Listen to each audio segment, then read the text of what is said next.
আসসালামু আলাইকুম রহমতুল্লাহি ওবরাকাতুহ। ইন্নাল হামদুলিল্লাহি ওয়াসসালাতু ওয়াসসালামু আলা রাসূলিল্লাহি বাদ। আমিন মিডিয়া অফিসিয়াল ইউটিউব চ্যানেলের পক্ষ থেকে আপনাদের সকলকে জানাই আন্তরিক সালাম ও শুভেচ্ছা। রমজান তো হয়ে গেল, আমাদের ঘাট থেকে মনে হয় অনেকের বোঝা নেমে গেছে বলে মনে হচ্ছে। এখন আর তারাবি নাই, রাত্রে আর সাহরের জন্য উঠতে হয় না, আর অপেক্ষা করতে হয় না কখন ইফতারির সময় হবে। সব কিছু মিলেই মনে হচ্ছে যেন আমাদের বোঝাটা অনেকটা হালকা হয়ে গেছে। হ্যাঁ, এটাও ঠিকই। তবে আপনার ঘাড়ের বোঝাটা হালকা হয়নি, হয়েছে আপনার পাপের বোঝা হালকা। মহান আল্লাহ তাআলা আমাদের মাঝে একটি মাস দিয়েছিলেন। এই মাসটা সিয়াম সাধনার মধ্য দিয়ে আমরা অতিবাহিত করেছি।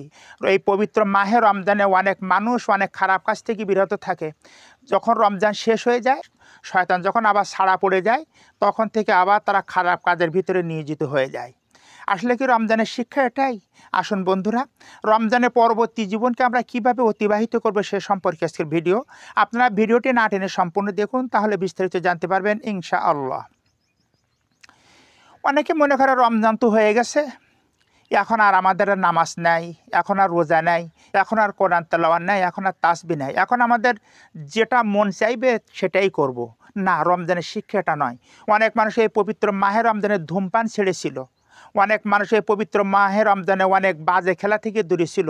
পবিত্র মাহে রমজানে অনেক খারাপ কাজ থেকে তারা দূরে ছিল। আজকের এই পবিত্র মাহে রমজান যখনই শেষ হয়েছে, তখন আবার তারা সেই কাজের ভিতরে আবার নিয়োজিত হয়ে গেছে। পবিত্র মাহে রমজান চলে গেছে, এরপর থেকে মানুষ আবার দেদারছে, আবার সে আগের দিকে ফিরে যাচ্ছে। সুদ, ঘুষ, জেনা, বেবিচার, অন্যের ফাঁকি দেওয়া, মালে ভেজাল দেওয়া। অর্থাৎ রমজান গেল না, রমজান গেল তা মনে করছে আল্লাহ তাআলা আমাদেরকে আর পাকড়া করতে পারবে না। আল্লাহ তাআলা মনে হয় আমাদেরকে দেখছেন না।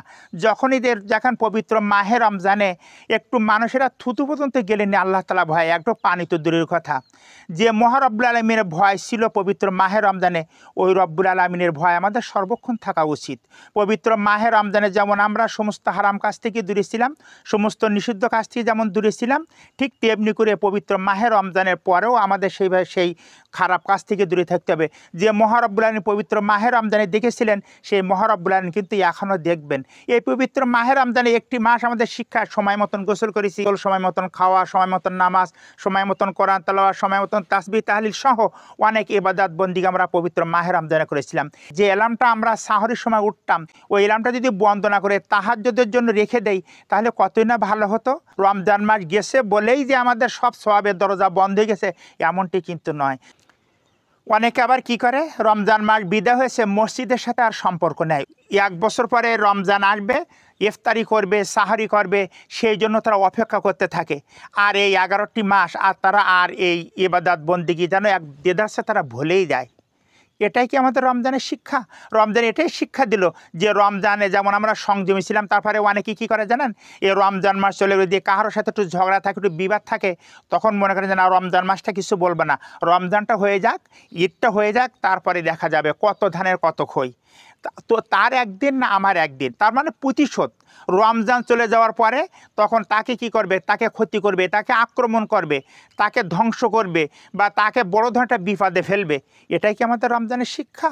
না, রমজানের শিক্ষা এটাই দিয়েছে, যেমন আমরা এখন সংযমী ছিলাম, রমজানের পরও আমাদের আবার ধৈর্যশালী হতে হবে, আমাদের সংযমী হতে হবে, আমাদের প্রতিশোধ নিতে হবে না, আমাদেরকে ক্ষমার দৃষ্টিতে তাদের দিকে এগিয়ে যেতে হবে। আমরা শুধু মহান আল্লাহ তাআলার কাছে 2 হাত তুলে দোয়া করি, আল্লাহ আমাকে মাফ করো, আমাকে ক্ষমা করো। কিন্তু এমন মানুষ আছে, তারা মানুষের সামান্য ভুল তারা মাফ করতে চায় না। অনেকে বলে থাকি কি জানেন, আমার ঘাট থেকে মাথা চলে যাবে, তবু তাকে আমি ক্ষমা করব না, যতদিন বেঁচে থাকবো ততদিন আমি ক্ষমা করব না, আমি মরার আগ পর্যন্ত তাকে ক্ষমা করব না। আপনি যদি মানুষের সামান্য মানুষে যদি মানুষের ক্ষমা না করতে পারেন, আপনি কোন লজ্জা আল্লাহ তাআলার কাছে হাত তুলে আপনি নিজের পাপের জন্য ক্ষমা চান? আপনি আগে অপরকে ক্ষমা করতে শিখুন, তাহলে মহান আল্লাহ তাআলা অবশ্যই আপনাকে ক্ষমা করবে। অনেক মানুষ আছে কি জানেন, এই পবিত্র মাহে রমজানে কোরআন তেলাওয়াত করেছে, এই কোরআন শরীফটা আবার তারা তাকের উপরে উঠে রাখে, ওই কোরআন শরীফটা রমজানের আগ পর্যন্ত হয়তো বার বের করা হবে না। আবার অনেকে পাঞ্জাবি গায়ে দিচ্ছে, টুপি মাথায় দিচ্ছে, তাসবিহ হাতে করতেছে। এটাও অনেক সময় সব বেমালুম ভুলে যায়। পবিত্র মাহে রমজানের যে ইবাদতবন্দি করেছিল, মনে হয়েছিল মানে এটাই যথেষ্ট হয়েছে। ওই যে হুজুররা ওয়াজ করেছে তার আগে পিছে সব গোনা মাফ হয়ে যাবে, এই রকম একটা যে ওয়াজ নসিহত শুনেছে যে পবিত্র মাহে রমজানের গোনা মাফ হয়ে যাবে, আল্লাহ তাআলা তাকে ক্ষমা করে দেন, এই চিন্তা চেতনা নিয়ে তারা যেন পরবর্তী তার ইবাদতবন্দি করতে চায় না। সম্মানীয় দর্শক শ্রোতা মণ্ডলী, আসুন এই পবিত্র মাহে রমজানে আমরা যেমনটি ভালো কাজ করেছিলাম, যেমনভাবে আমরা আল্লাহকে ভয় করেছিলাম, আমরা বেশি বেশি যেমন ইবাদতবন্দি করেছিলাম, পরবর্তী রমজানের পরবর্তী যে দিনগুলি আসবে, আমাদের এই পবিত্র মাহে রমজানের এই শিক্ষাটা আমাদের বাস্তব জীবনে আমরা মৃত্যুর আগ পর্যন্ত যদি আমাদের পরিবারে, আমাদের নিজের ভিতরে, আমাদের সন্তানদের ভিতরে, যদি সমাজের ভিতরে, দেশের ভিতরে এই রমজানের শিক্ষাটা চালু রাখতে পারি, তাহলে আল্লাহ তাআলা অবশ্যই আমাদের প্রতি খুশি হয়ে আমাদের আসমান থেকে আমাদের প্রতি বরকত নাজিল করবেন, জমিন থেকে আল্লাহ তাআলা আমাদের জন্য বরকত নাজিল করবেন। সম্মানীয় দর্শক শ্রোতা মণ্ডলী, এই ছিল আমাদের আজকের ভিডিও ভালো লাগলে একটু লাইক দেবেন, আর যদি আপনি চ্যানেলে নতুন হয়ে থাকেন তাহলে চ্যানেলটিকে ভালোবেসে সাবস্ক্রাইব করবেন।